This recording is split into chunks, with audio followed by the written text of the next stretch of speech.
All right, CCCers, Ford GT40. You know, with all these cars, when you're out driving them, it's important to know how to operate them, but you also got to know the story, and you're not going to get away with driving this car around New York City and not getting blasted with questions. So a little bit of history, and then we'll get to showing you actually how this thing works. So this car, probably one of the most, if not the most famous car in motorsport history.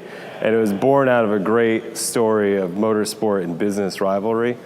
So early 60s, word was out that Ferrari might be looking to sell. Henry Ford put several $1 million into some due diligence looking into buy Ferrari. And he was going to move forward with the deal at the last minute when he told Enzo that he couldn't be the head of motorsport and he didn't want Ferraris competing with Fords on American soil. Ferrari pulled the deal, and one of the biggest business and motorsport rivalries blew out of it. Ford's answer to that was if he couldn't buy Ferrari, he was going to go beat Ferrari at that race, at their own race. So they had been dominating Le Mans for a long time. And he said, I'm going to build a car that'll beat those guys at Le Mans. And that's exactly what he did. Ford GT40, 1966, 67, 68, and 69, won Le Mans. And ours is paying homage. This is a replica, of course. We don't have the real one. It would be several millions, if not tens of millions of dollars. Ours is a replica of the chassis 1075 that won 2 years in a row, 68 and 69, in the Gulf livery. So a really important car, really awesome, motorsport history. And while it is a replica, it's built really true to the spirit of the original, same kind of motor and chassis. And it's as close as you'll ever get to driving one of these, multi-million-dollar 60s Le Mans cars. Especially on the road, it's an awesome experience. We'll take you a little closer and have a look and show you how everything works. Again, just a bit more about what it's got. People are going to say, what engine does it have? This has a built-up Ford Racing 302. The later cars in Le Mans were, 4.9 liters, so a 289. So it's, again, true to the spirit of the motor, the original car. Properly built, though, unlike most American V8s, this thing does rev a fair amount. It'll go, 6 or 6,500 RPM. It's got 4 two-barrel downdraft Weber carburetors on it, so you get this real kind of classic, vintage, clack sound when you get on the throttle. We'll hear that in a minute.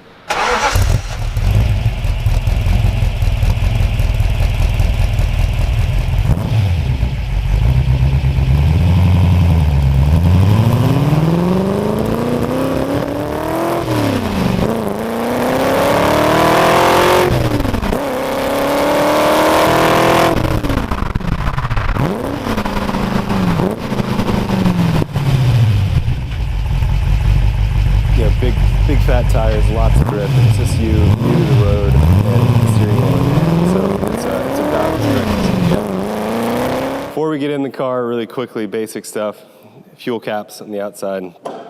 Just flip that up and go straight down the tank. There's one on each side. They are separate tanks. They need to be filled separately.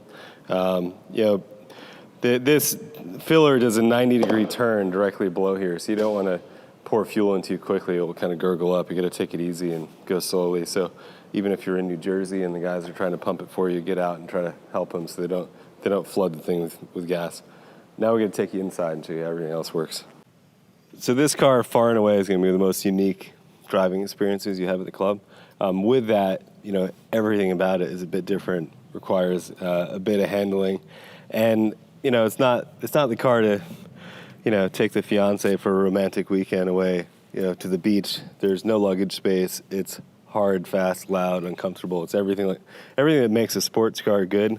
This is the most extreme part of it. So take it on an occasion where you can just go out for a day, with a friend or someone who's really into this stuff and go driving some great roads up to Bear Mountain and bring it back. The weekend trip in this car would be a brave move. It can be done, but just know what you're getting in for. Getting into it, massive sills. The fuel tanks are on both sides, so you have to step over the fuel tank to get in. That's why the doors are cut out so far.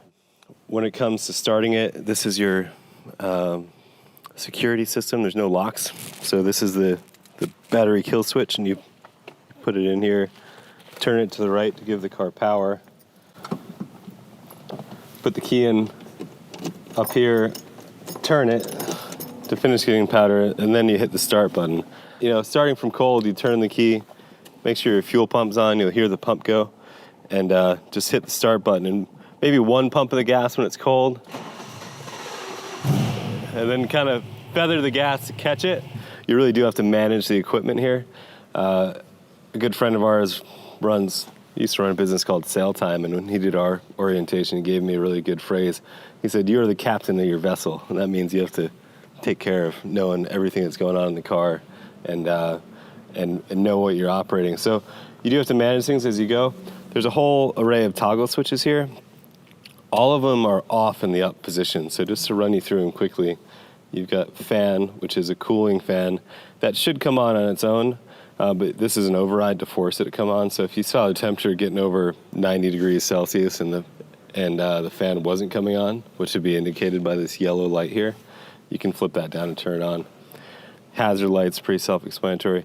AC, so this is AC cooling and heat. So up is heat, the middle is vent, down is AC. And then this dial here is to do the fan control, to blow the air around. AC works, it's actually really cold, but there's no regulation of temperature, so I find you'll put it on AC and you'll end up toggling back and forth between AC and vent just to manage the temperature. Lights, up is off, middle is parking, down is headlights. There's high beams and blinkers on the stock. Fuel, you have two separate fuel tanks, each with their own pump. So again, up is off, middle is the driver's side tank and pump, and down is the passenger side tank and pump. Without that on, you have no fuel, so you have to always be in the middle or down position when you're running the car. Wipers, different wiper speeds. Probably something you'll never have to use in this car because it's not something you want to be driving in the rain. Over here, there's a windshield washer and horn button is up there, so keep that in mind that your horn's there.